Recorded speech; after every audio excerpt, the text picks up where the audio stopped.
Hi everybody, thank you for joining the graveyard shift. We've got good numbers, so that's all positive. This is Josh from the Thomas Pocklington organisation. Come down from Telford to see us up, so we'll get you on an earlier slot next time. But Josh is going to talk to us about internships and how people can get back to work or get into work. Thank you. Thank you, Chris, and yeah, hopefully they'll save the best till last, but we'll see. So I just wanted to give you a bit about my journey, my sight loss journey, and how I've got to where I am today. Then I'm going to talk briefly around TPT and the services we offer as an organisation, and then go into a bit more detail around the internship programme and what we're looking to achieve as part of that. So who am I? So around 20 years ago now, I lost my sight. So I was a sprightly 15-year-old, a bit of a jack lad, and then yeah, my life really turned upside down when I became registered blind. So I have a condition called Leber's hereditary optic neuropathy. I heard there's an ophthalmologist around, so maybe they'll be able to describe it better than I can. But basically, I have no central vision and limited peripheral vision. So as you can imagine, it was quite a challenging time when I first lost my sight. I then went off to a specialist college in Hereford to do my A-levels, and then went off to university after that to study my degree. As I was coming up to the end of my degree, I realised that I needed to make sure that I was doing some getting some work experience, because I'd sort of realised when I got to see careers advisors that it was going to be challenging. I didn't expect that it would be as tough as it actually was. So I did do some work experience, predominantly voluntarily, but it was predominantly voluntary, sorry, so unpaid, which I'll touch upon a bit later as well in terms of the challenges sometimes that can pose. So then after I left university, I went down to my local job centre looking for support.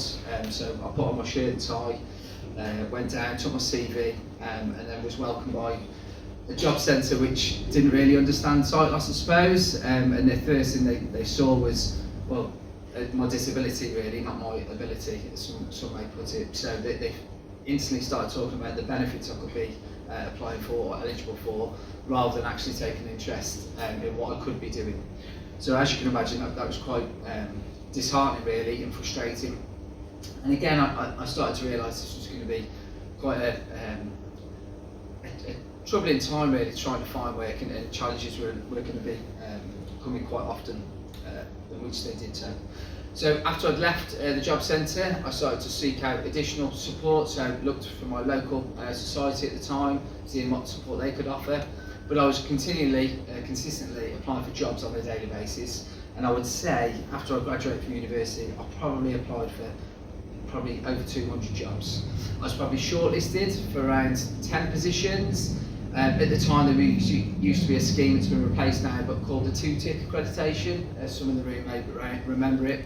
It was whether, if an employer had signed up to it, they would guarantee an interview to any disabled candidate who met the person specification.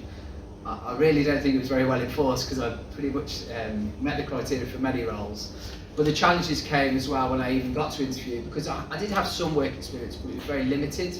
As I mentioned earlier, it was voluntarily, so I didn't necessarily have the experience to draw upon in interviews.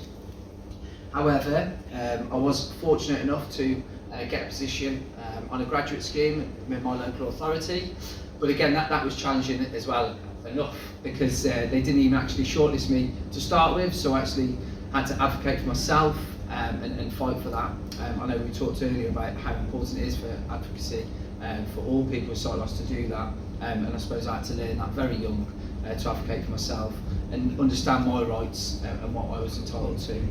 I was fortunate enough though to get that position. I had a couple of promotions whilst in local government, and then I know there's a couple of people in the room who do work for local authorities, so I might want to say. But I got to the stage where I did start to think, in actual fact, this is all about saving money, and I wanted to do something that I was quite passionate about and helping people. So Around 10 years ago now, I started to look for other opportunities and started to look at the voluntary sector because I thought I could actually do something, maybe a bit cliche, but I wanted to, I suppose, give something back and help people on the way.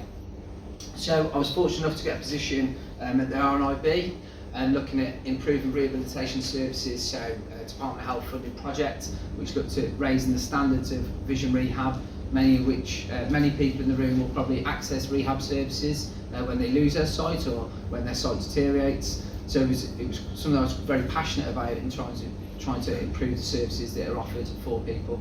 I understand there are constraints, budgetary constraints on local government, but yeah, just giving them some quality standards that they could apply to, that people could benefit from. I really enjoyed that role. I then moved on from there to work at TPT, where I am now.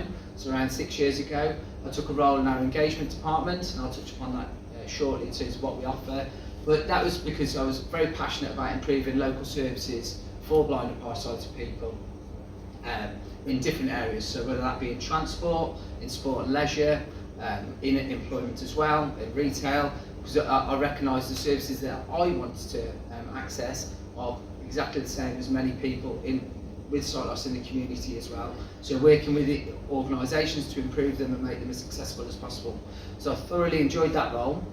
And then a couple of years ago, I was asked internally to look at reviewing all of our services that we offer, so doing a full evaluation.